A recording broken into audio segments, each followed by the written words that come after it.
আহারে রোকেয়া এত এক্সাম্পল দেখতাম না। কাবিলা ভাই তো কুষ্টিয়াতে এসে রোকেয়াকে খুঁজলো, আর কাবিলা ভাই আমাদের কুষ্টিয়ায় এসে কতটা খুশি হয়েছে এবং কুষ্টিয়ার এই জনপ্রিয়তা পেয়ে এবং কুষ্টিয়ার মানুষের এত ভালোবাসা পেয়ে ভাইয়া আসলে কি বলছে সেটা সম্পূর্ণ ভাইয়ার মুখ থেকেই শুনবো। আর ফাইন ফিটের সম্পর্কেও ভাইয়া কি বলছে সেটা অবশ্যই সম্পূর্ণটাই ভাইয়ার ইন্টারভিউ থেকে ভাইয়ার মুখ থেকেই আমরা শুনে নিব। ভাইয়া কিছুক্ষণের জন্য তার ভক্তদের সাথে সেলফি তোলার জন্য এবং তাদেরকে কিছুক্ষণ সময় দেওয়ার জন্য বাইরে বের হয়ে আসছিল এবং তাদের সাথে একটু সেলফি তুললো এবং ভিডিও করলো। কুষ্টিয়ায় ভাইয়ার এত ভক্ত এবং কুষ্টিয়াবাসীর এত ভালোবাসা পেয়ে ভাইয়া অনেক বেশি খুশি হয়েছিল, কিন্তু এখানে সিকিউরিটিরও একটা বিষয় ছিল। আমরাও কিছুক্ষণের জন্য ভয় পেয়ে গিয়েছিলাম যে না জানি এত মানুষের ভিড়ে ভাইয়াকে ঠিক মতো সিকিউরিটি দেওয়া যাবে কিনা বা যাচ্ছে কিনা, অনেক ভয়ের একটা বিষয় ছিল কিছুক্ষণের জন্য। ফাইনালি সবকিছু অনেক সেফলি হয়ে গেছে।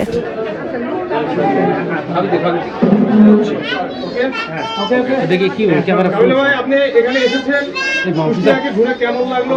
আর সুযোগ পাই নাই, একবারে ভাই বিশেষ করে আপনি অভিনয়ের পাশাপাশি যে এই সেক্টরটাও দেখছেন, আসলে সব মিলাই কেমন লাগছে আপনার কাছে? অবশ্যই ভালো লাগতেছে।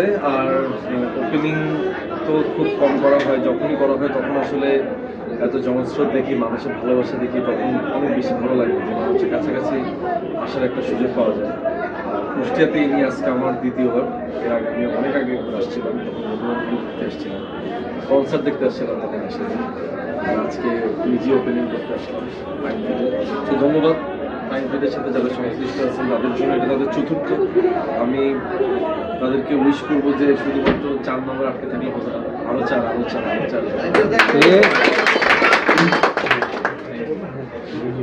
আর একটা ব্যাপার সেটা হচ্ছে যে আপনি কাবিলা হয়ে উঠেছেন, এর পেছনের গল্প ছোট করে একটু জানতে চাই। না, অনেক বড় গল্প, এটা ছোট করে কেমন ফার্স্ট সিজনের গল্প হয়ে গেছে।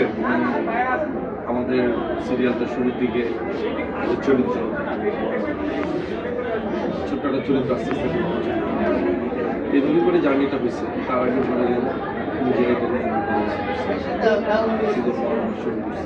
সেই ধারাবাহিকতা এখন এই যে মানুষের যে এই যে ভালোবাসা, এটা আপনাকে আসলে কিভাবে ভাবায়, কেমন? এটা না আসলে প্রকাশ করাটা একটু ডিফিকাল্ট। মানে আপনি যখন এই জনস্রোতের মধ্যে যখন থাকবেন, মানুষের এই ভালোবাসার চিৎকারগুলো যখন শুনবেন, সেই সময়টাতে না আপনার একটা ঘরের মধ্যে থাকবেন, সেই ঘরের মধ্যে থাকলে আপনি বুঝতে পারবেন এক একজনের এক্সপ্রেশন আসলে এক এক। সো এটা অবশ্যই ভালো লাগে।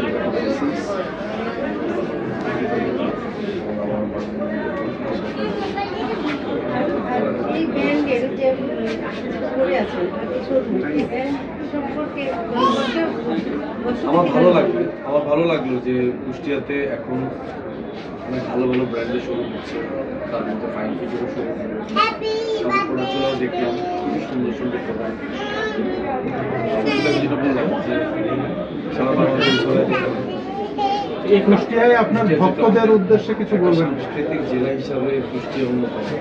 সো এখানকার মানুষের পছন্দ অনুযায়ী যদি ফাইন ফিট যদি তাদের কাস্টমারদেরকে যদি প্রোডাক্ট প্রোভাইড করতে পারে, আশা করি তাদের ব্যবসাটা ভালো হবে।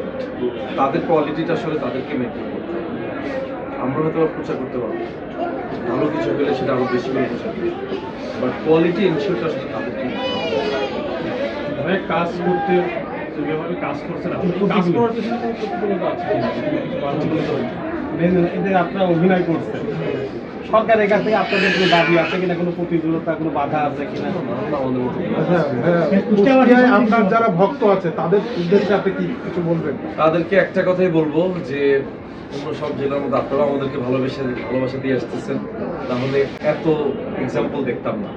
সো খুবই আবেগপ্রুত এবং আপনাদের এই ভালোবাসার জন্যই আমরা চেষ্টা করি আরো ভালো কাজ করব। আশা করি যেভাবে করে সাপোর্ট দিয়ে আসছিলেন এত বছর ধরে, সামনের বছরগুলো তো একইভাবে সাপোর্ট। একটা ডায়লগ ভাইয়া, প্রচুর ডায়লগ আছে, একটা ভাইয়া, এই লোগো নিচে করে আহারে রোকেয়া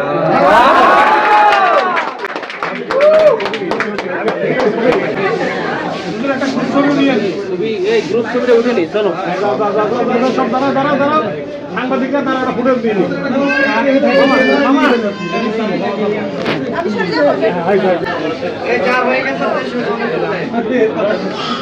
ওকে ওকে মামা দাঁড়ান না ছবি দিয়ে দেবেন ছবি চলেছেন আমার আমি ভিডিও করছি